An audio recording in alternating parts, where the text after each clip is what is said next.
ওই যে নাহিদ শপথ নিয়েছিলেন না প্রেসিডেন্টের কাছ থেকে? শপথ নিয়েছেন না? তাহলে কেন নিয়েছিলেন?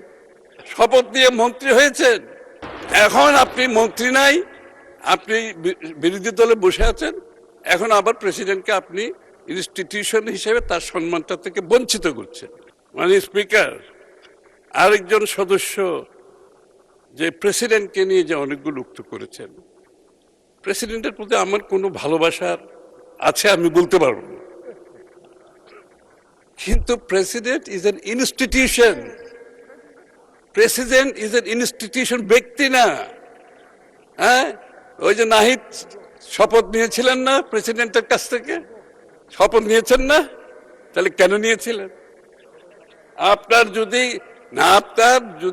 শপথ নিয়ে মন্ত্রী হয়েছেন প্রেসিডেন্টের কাছে, কেন নিয়েছেন? না, আমি আপত্তি করছি না, আমি আপনাকে কৃতিত্ব দিচ্ছি, আপনি ভালো কাজটাই করেছেন, কারণ আপনি ইনস্টিটিউশনকে সম্মান করেছেন।